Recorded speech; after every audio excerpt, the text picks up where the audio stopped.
Hey there everyone and welcome to a Neo Monsters video. We're going to be showing quite a few clips from Island Challenge. Now in the recent Island Challenge I managed to get all the way up to level 600, which is where you get the final gems, as you can see here on screen. So to start off this video, before I go into the matches, I'm going to show my team. I'm going to show first of all the team that I used in for level 600, and then I'm going to show what I used to get up to level 300.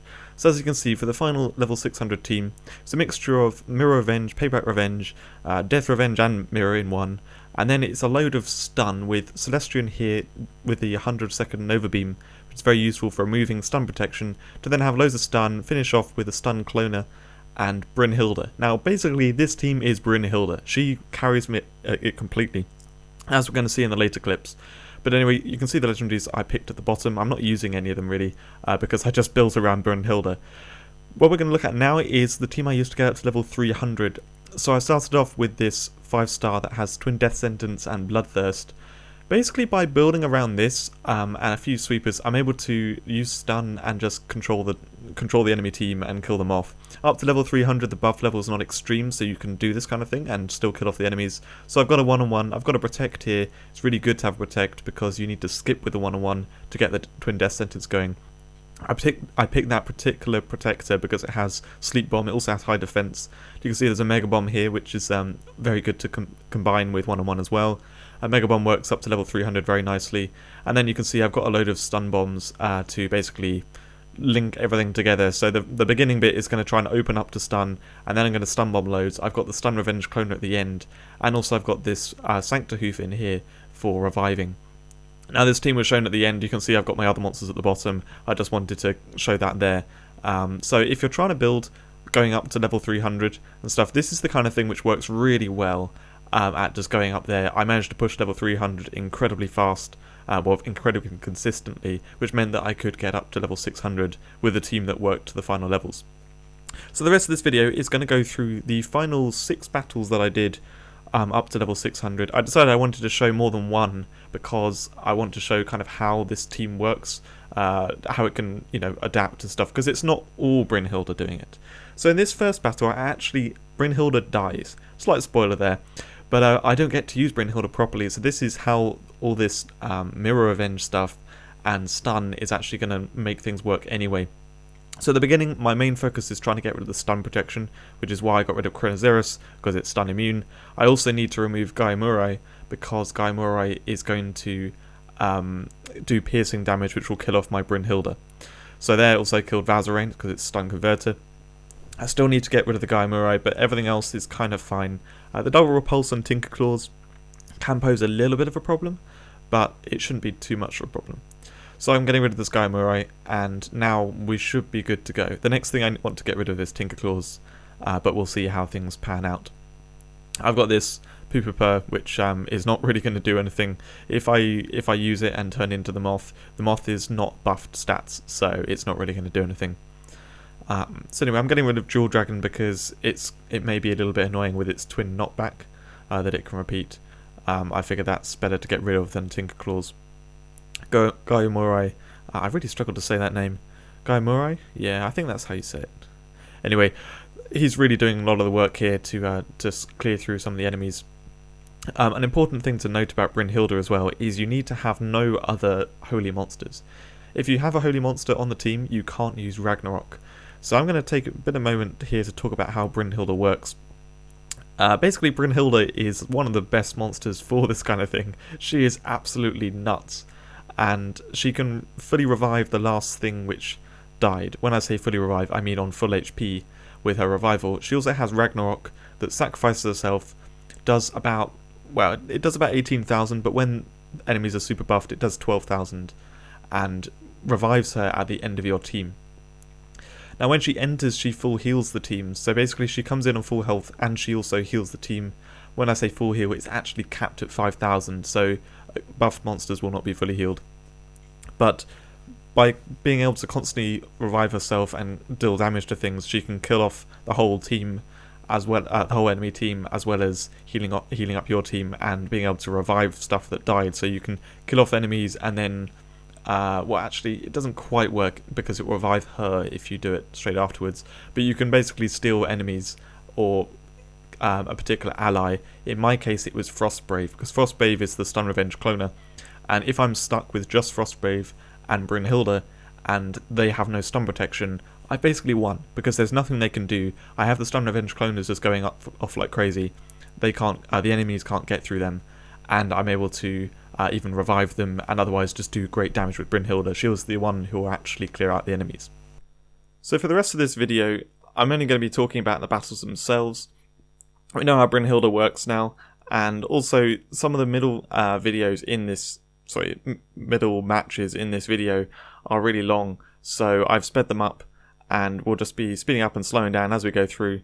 At the end, there's a couple of videos which are, a couple of matches which are a lot more complicated, and they're going at normal speed, but in the middle we're going to be going through some of these at quite a pace. So as you can see here, I'm just closing out the game. Heaven's Whelm and Goemon did so much work in this battle. It was great stealing them, and Heaven's Whelm just couldn't really be killed because of Healing Light.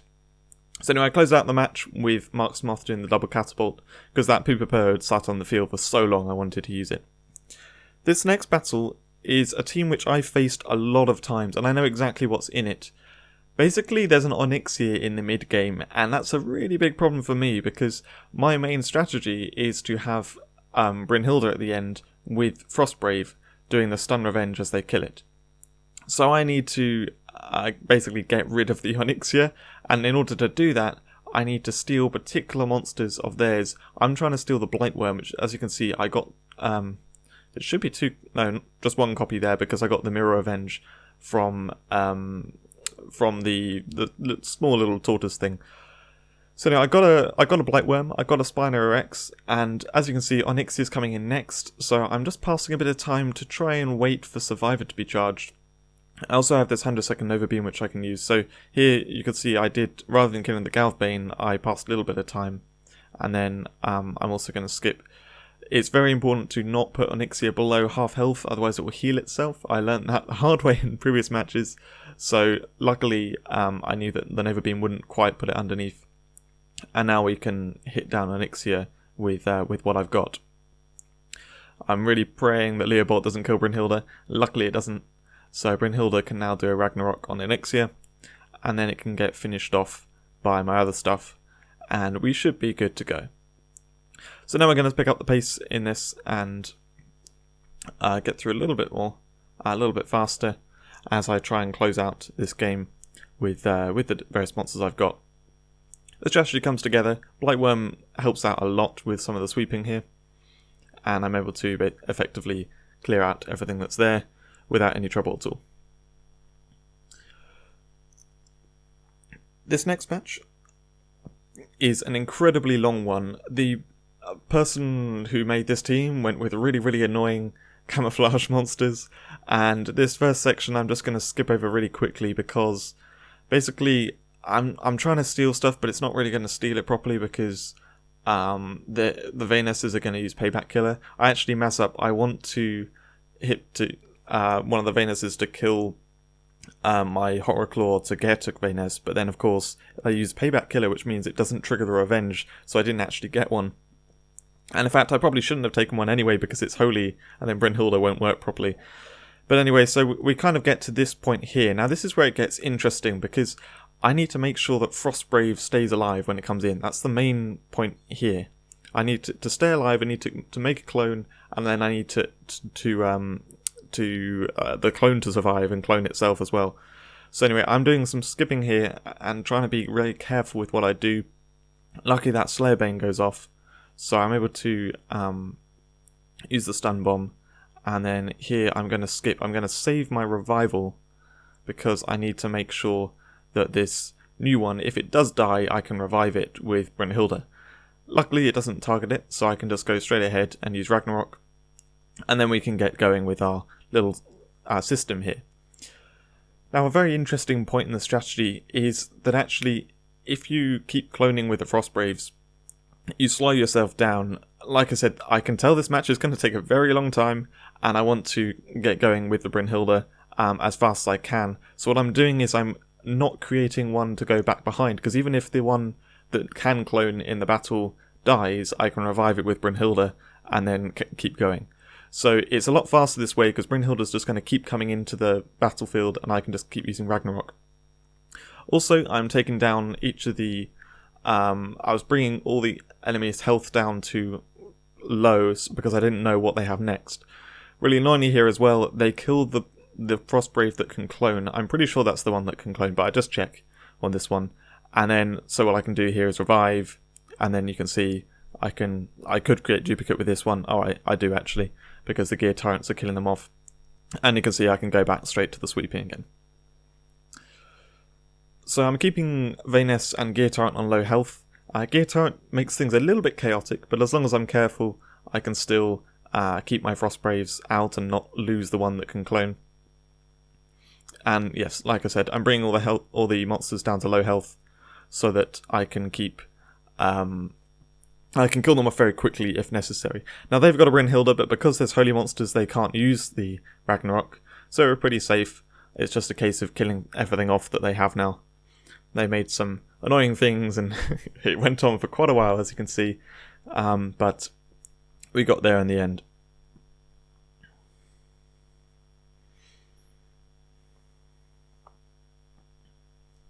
Now it's time to take down their Brynhildr, which has 84,000 health.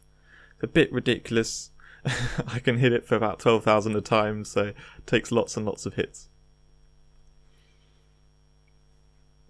This really goes to show how OP Brynhildr is, though, when you combine it with the right kind of things. And I decided for ease, because it was getting complicated and stuff, just to create duplicate on the Frostbraves every time, so it made things a little bit easier for me. Anyway, this next battle is... I need to actually look at my notes. Oh yes, so this next battle is a kind of a bit more of an unusual one to come up against when you're near the end. It's someone who clearly didn't go far in the event, and they have very weak things. Now, because the start of my team is all about sort of mirror revenge and stuff, like, nothing really goes on. So we're going to skip over this reasonably quickly. A few of their monsters die off to my Death Revenge, Mirror Revenge, Death Revenge and Payback Revenge. I tried to do something with the Poison Massacre monster I get, but it doesn't really do that much damage to them, so we're just basically waiting until Brynhildr enters. Because yeah, I go to do another Poison Massacre there, but unfortunately I got killed off just before. So now I can stun, get rid of my Holy Monster, start Ragnarocking, and we're set up, we're ready to go. The only slight worry is that they could kill Ribbergear and then kill my Brynhildr before it gets a turn, but it's very unlikely that's going to happen, especially with their monsters that they've got out. They've only got high tier moves, so we're basically safe to go. So here I'm going to do the same thing, and I'm not going to create duplicate, so I can clear out the enemies a bit faster. I can simply just keep Ragnarocking every time it enters. And that's pretty much this match done. So now we're going to move into the second last match. Now this one is a far more complicated match. We're just going to see how it plays out, and I'll commentate as we go. This whole thing is going to be at 1x speed, so you can follow it how I was playing it at the time. Now the Angel Line is going to be a big problem for me because I need to stun the enemy team. However, I've got Tortergeist, so I stealthed my Hellfox, so it only triggered one of the Death Revenges, and it got me and my own Angel Line. Now I could have, and maybe probably should have, stealthed the Tortergeist so that Angel Line died and I didn't get my own one, because then Brynhildr wouldn't be stopped by the fact that I have another holy monster in the team. But I decided I wanted the Angel Line. I was feeling greedy, so I stole it.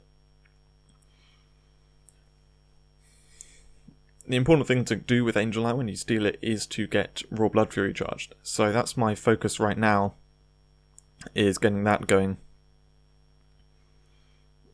So we've got one kill on it. The Archholos come in. Best to get a second kill on it, because when buffed enemies are fighting buffed enemies, it's tough to actually kill each other. So 2 kills on Blood Fury is kind of what you need. And luckily that Angel Line which entered was able to kill my my Celestron, so the Poison Revenge took out their Mirror Revenge and just dealt with them a little bit better. Now they've got a Brynhildr here, which is going to mess me up big time. But it kills my Angel Line, which is a bit of a sad thing, but also a good thing, because now my Brynhildr's online. And Tenebrae I absolutely hate coming up against. But anyway, I have got this Soul Stealer. Soul Stealer can do a lot of work. It's really hard for them to take it down. And you can see I'm focusing on the Crimzares here because that's the stun immune thing that's probably going to cause me an issue. It died to a death revenge there, I think, so luckily all good.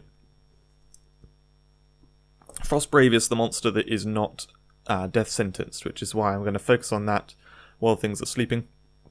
Unfortunately, my second sleep all didn't do anything there, but the first one was very good, getting both Tenebrae and Direwolf. You can see my Brynhildr and Frostbrave are online now. I get Brynhildr out of the battle, even though it doesn't really make any difference here, because Malwing's coming in, and I don't want to get stunned and Brynhildr to be killed before it's actually done anything. Now, I'm trying to work out, was that the Frostbrave that needed reviving? Or not? And turns out it wasn't. Plus, also, I messed up because I got myself their Brynhildr. Because, yeah, as I probably should know, because I've been using Brynhildr, when Brynhildr kills something with Ragnarok, if you use Revive right afterwards, you get the Brynhildr, you don't get the thing that it killed. So anyway, I've now got their Brynhildr, and I'm trying to work out how I can do this, how I can not mess up, because they've got Frostbrave and Brynhildr. It's like literally exactly the same as what I had on my team. But luckily Bloodthirst is charged on Soul Stealer, so we're actually all fine. I can just take out their Brynhildr. Now they kill off all my stuff. I'm set up with Brynhildr and Frostbrave, as my plan is exactly to be, except in this case, I've actually got their Brynhildr, the buffed one. And anyway, you can see I saved the revive. I wouldn't, obviously this is, actually this isn't at high speed, but I thought in advance that I may need that revive on their Brynhildr, so I will save it. And sure enough I did. They killed off the Frostbrave, which was the one that needed to revive, so I was able to get it back there. And then everything kind of came together at the end. The damage from this Ragnarok is just ridiculous. We'll see it again here. It is 236,000. So moving into the final match now, and this one again is a little bit more complicated. They have an annoying start, which was not what I wanted to come up against, that ends up completely wiping out everything that I have before I get a turn. They also stun my Brynhildr, and yeah, it's at 531 seconds. I'm like, I'm probably not going to get... Yep, sure enough, Brynhildr's dead. Okay, so what do we have here? I now have turns, but I've only got 5 monsters left. They've got most of their team. But I've got 2 Angel Lions, which I stole. So, I figure, charge the Raw Blood Fury, because I need to be able to do good damage against Shogun, and Retribution isn't going to be enough. So, also, it got me my Brynhildr back. Which I was thinking maybe it'll come down to Brynhildr, so I need to try and get that back. Anyway, so now I've got the Raw Blood Fury, so I can hit Shogun with that. It does one-shot it, thankfully. Shogun doesn't have too much health, so that helps. Get rid of the Vayness, and I think we're in business now. We're okay. We've got both the Angel Lions online, and basically I can just start sweeping through his team with his own Angel Lions. So while this final match is finishing up, I just want to quickly say that I hope you've enjoyed watching this video and seeing how overpowered Brynhildr can be in Island Challenge. The matches were a little bit varied, which I wanted to do to just show off the other kind of stuff which you can be doing in Island Challenge. I recently updated my guide on the forum. There's this guide that I've got which goes through each of the events and gives tips on them. Now, I haven't completed this guide, I've only done it for a few events, but I recently properly fleshed it out for Island Challenge. So if you're looking for tips or other stuff, good monsters to go for, the buff levels of the enemies, all that kind of information, it's all in there. Do go give that a read. I hope it helps you out and lets you get up to level 600 in Island Challenge sometime. Anyway, thanks so very much for watching this video. I'll see you in the next one.